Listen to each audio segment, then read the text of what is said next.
بصوا يا جماعة، أنا هقولها حتى لو اللي هقوله ده هيخسرني عملاء ممكن يتعاقدوا معانا، بس لما يسمعوا الكلام ده يتضايقوا.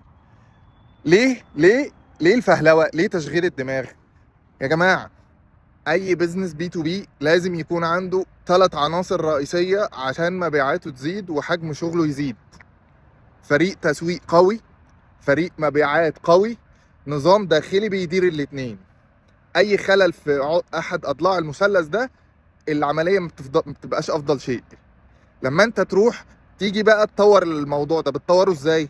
بتفضل تشتغل انك تدور على افراد تسويق يشتغلوا عندك او شركات خارجيه يعملوا لك الموضوع ده، وللاسف مالكش حل غير انك بتقعد تجرب وتاخد ريكومنديشنز من الناس لحد ما تلاقي فريق كويس. بس هل الفريق الكويس ده هيغنيك عن الاتنين التانيين ان هم يبقوا كويسين عشان تحقق افضل مبيعات؟ لا. لا، وبقولها لك اهو، انا بقالي 15 سنه بخدم شركات بي تو بي.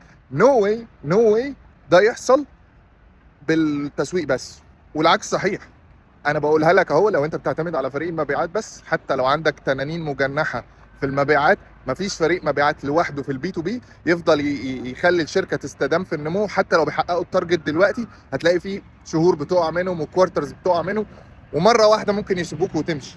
ولو عندك الاثنين وما عندكش نظام اداري قوي يعرف يدير الاثنين وينسق العمليات ما بينهم، صدقني صدقني هتبقى في حوسه كبيره. لان الاثنين لو كويسين فمعنى كده ان تكلفتهم عاليه، وعشان تاخد منهم مردود لازم يبقى عندك نظام اداري.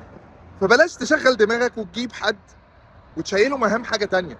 يعني تجيب مثلا شركه تسويق وانت واخد ريفيوز وريكومنديشنز من عملاء تانيين ان هم كويسين، فتيجي تخليهم يعملوا لك شغل مبيعات وهم ده اصلا مش دورهم. وحتى لو بيعملوه من باب ان هم عايزين يحافظوا عليك ويرضوك، فاكيد مش هيعملوه بنفس كفاءه حد متخصص ومتفرغ للدور ده. او تيجي تطلب منهم يديروا العمليه بالكامل، فبقى يخلي فريق التسويق او شركه التسويق هي اللي بتدير فريق المبيعات. نو واي طبعا. وفي الاخر هتيجي تشيلهم هم الغلط او تشيلهم الليله. والعكس صحيح، انك تجيب مدير المبيعات تخليه هو يدير فريق التسويق، فهو هيديره بعقليه فريق المبيعات. نفس النظام، تخلي الاثنين هم اللي يحطوا النظام الاداري. طب انت فين حضرتك؟ يعني انت قاعد في البيت ومريح دماغك؟ اكيد الشركات ما بتقومش بالشكل ده ولا بتكبر. فرجاء رجاء اهتموا بالثلاث اضلاع: فريق تسويق قوي سواء داخلي او شركه خارجيه، فريق مبيعات قوي متدرب صح وبيعرف يكومينيكيت مع الطرفين التانيين، نظام اداري قوي جدا جدا جدا يعرف يدير ويستغل امكانيات الاثنين وينسق ما بينهم.